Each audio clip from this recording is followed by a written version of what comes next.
Part of what I wanted to say I couldn't deliver. I didn't know anyway.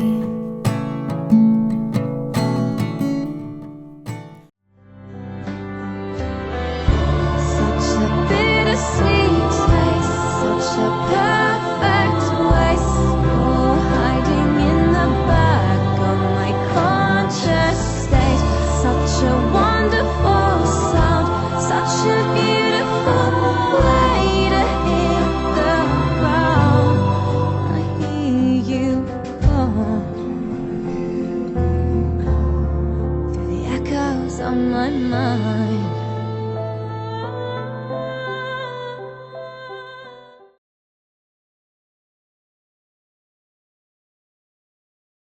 So I'm now joined by the man of the evening, Jason Matthewson, who is the director of the GMAs. So this is such an important event in independent film. What inspired you to come up with this concept and grow this like you have?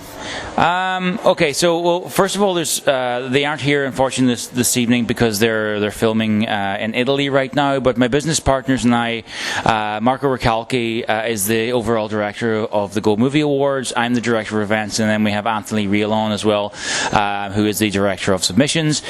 So basically, I think, honestly, it's kind of happened like most good things happen over a cold beer in a bar. We seen a bit of a gap in the market, and we think, like, you got the Oscars and the BAFTAs and Golden Globes and all these big powerhouse festivals that celebrate whether it be film or music or whatever the case is, and then you have some of the smaller ones, and while they're great and they work really well and they do their best, you know, they maybe don't move the needle as much as maybe like the Oscars would. So therefore we seen a gap in the market, and we thought, well, let's try and bridge that gap between the small festivals that, you know, are maybe not as helpful as you'd like them to be, and then the big powerhouse ones like Oscars.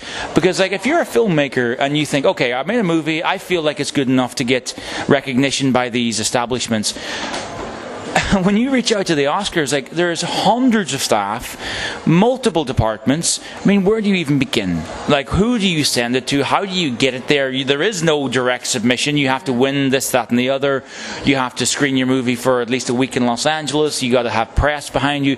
It's really difficult to get in, to be considered by the Oscars, or the Academy, rather, should I say, or the BAFTAs, or any you know, reputable high-end event like that. So we felt like we'd try and bridge the gap, and we've done that, and we're now moving into our fourth year, and I mean, we're literally in the thousands of submissions now, which is incredible. And I've just tonight, in fact, I've been told some information, which unfortunately I can't tell you what it is. Oh just no, yet. we're not getting an exclusive. No, why? My publicist pulled me to the one side and just gave me some information, and I can't say what it is right now, but look out in the next couple of days. I mean, it's a game changer. It's a game changer. This is what's really interesting. What you're saying is actually what you're doing is you're giving people that have great film concepts, great ideas, but just not enough PR and, you know, and traction behind it to really get it to the big boys, as you say. Yeah. You're giving them that bridge, that platform to get that recognition. So in a way, not only are you then giving out awards, you're almost acting as a kind of like an agent for these people to sort of say, hey, we think this stuff's really, really good. You should take notice. Absolutely. I mean, the one thing that I feel that I've learned, I mean, I've been an actor my entire life, and I thought that I knew the industry. I really thought that I was, like, you know, really clued up on things. But since I started doing the festival and producing as well, I mean, it's been such a steep learning curve. But the one thing I will say is, we, over the past 5 years, because the first year was online and then 4 live years, the one thing I'll say is, the quality of the work that we're receiving from literally every corner of the globe, that some places don't even have electricity or roads, and they're producing movies of a hugely high quality, and not just the quality of the filmmaking, but the quality of the content, the maturity of the storylines. I mean, we received a film last year and also this year as well by literal children. I mean, Wow. 12, 13 years old, like kids, literal kids. And they're delivering some really powerful, great content. And we wanted to support the independent film industry because, let's be honest, that's where we work for the most part. Yes, sometimes we get to go off and make big, high-budget films, but for the most part, it's $0 to $5 million. So we're very heavily in the indie scale. So we wanted to support that industry because we feel like there's great material out there. The diversity is incredible, especially in television, because outside of the Hollywood system, the studio system, like they're terrified of veering outside of the norm, so to speak, because they think, oh, hey, we won't make $5 billion in the next movie, we'll only make $25 million. Well, is it not better to make less money but deliver a better story? I feel it is, but I guess that's why I don't run Sony Studios. But it's interesting what you're saying, because I had this conversation earlier with one of the actors here. I think it was Sean Cronin I was talking to, and we were just having that conversation that, Hollywood might be playing it safe, like what the audience want, ticking boxes, making remakes, because that will sell. But who wants to really, honestly see a remake of a classic? People want fresh blood, and maybe sometimes if you're pushing the boundaries, or you're getting people to talk about stuff that's a little bit uncomfortable, or even humour, that's might not be everyone's cup of tea, but actually creates a cult following. Then you guys sourcing that talent, you're then bringing that into what could be the mainstream and the classics of the future. Yeah, I mean, we found, I think it was 2 years ago, or maybe 3, I'm not sure, we found this movie called Silent Child by Chris Overton and Rachel Shenton, and we were sent this film, and my business partner sent it to me, and he was like, watch this, you have to watch this film, because I personally don't watch a lot of the movies we were submitted. Our submissions team do that. You'd be watching movies all day, I guess. I mean, thousands of films. I mean, you'd be stuck behind a television all day. So I don't personally watch a lot of the films, but I did watch this one, and it's truly great. And it went on to win an Oscar a couple of months later. And I feel like we're giving a platform to people that have the quality and the talent and the wherewithal to go out there and to tell diverse stories, because where we live in a world of many creeds and cultures and colours and belief systems and all sorts of one weird and wonderful things that make us human, whereas Hollywood just tends to maybe not be as diverse as they should be. So we wanted to give a platform to people who are telling the most incredible stories. And I mean, if you guys I know you're coming this year to the awards in January, and we have the screening, and when you see some of the films that we have, it's truly awesome. And I haven't quite figured out yet if I'm really happy by that there's like 12 and 13-year-olds coming out and knocking out Martin Scorsese level films, or if I'm utterly terrified by it. I haven't quite decided yet.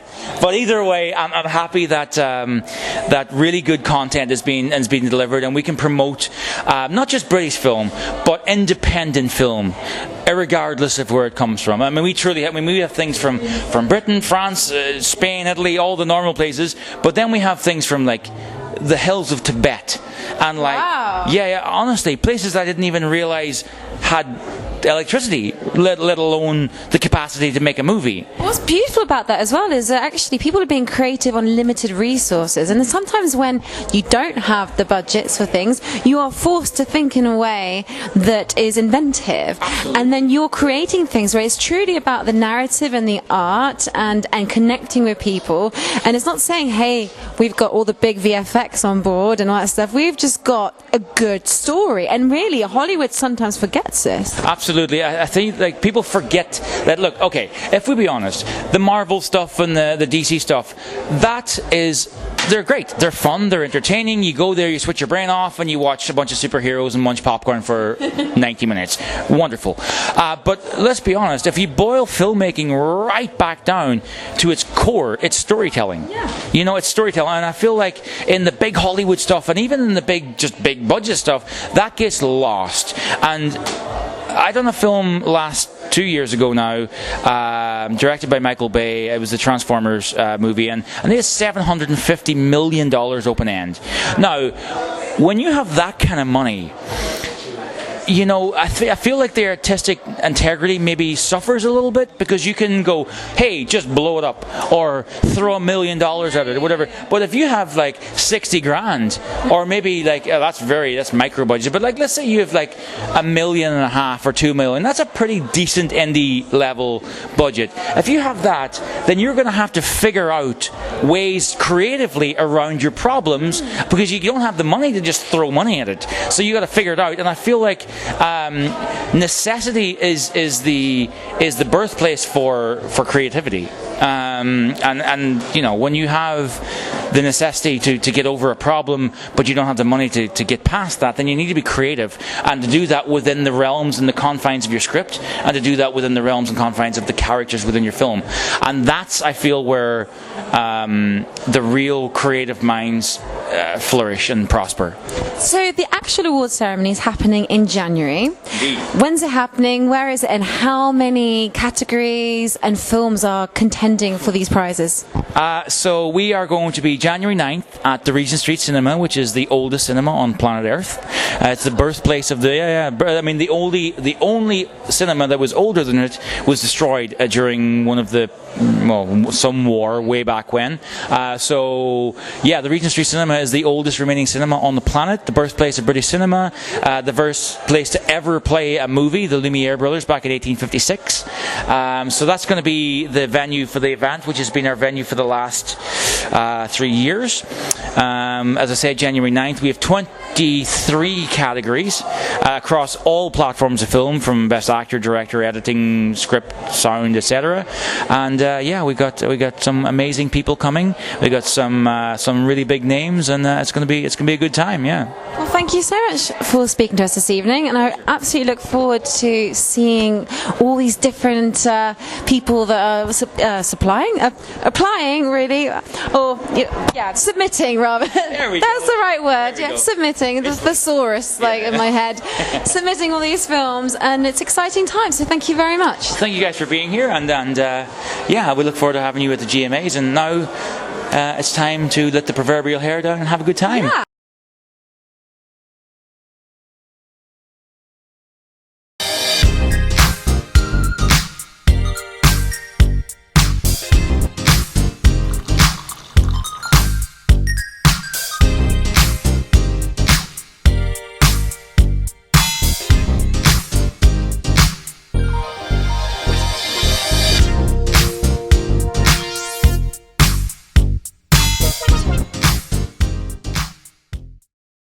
I'm here on the largest of the Balearic Islands, Mallorca, with the turquoise waters of the Mediterranean Sea, beautiful mountainous landscape, the thriving city of Palma, quaint little market towns, a growing number of luxury hotels. It's no surprise that the likes of Audrey Hepburn and Elizabeth Taylor like to holiday here. So come and join me as I take you around Mallorca.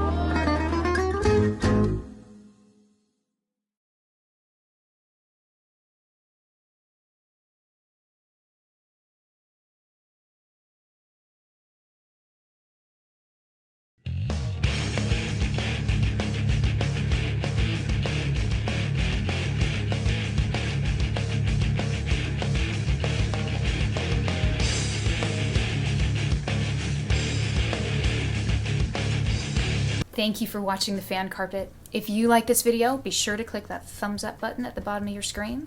And also be sure to subscribe to the Fan Carpet YouTube channels. They're absolutely free and so much fun too. Be sure to check out the official website, thefancarpet.com. Also, you can follow us on Facebook, Twitter, and Instagram to stay up to date with reviews, competitions, the latest news, and so much more.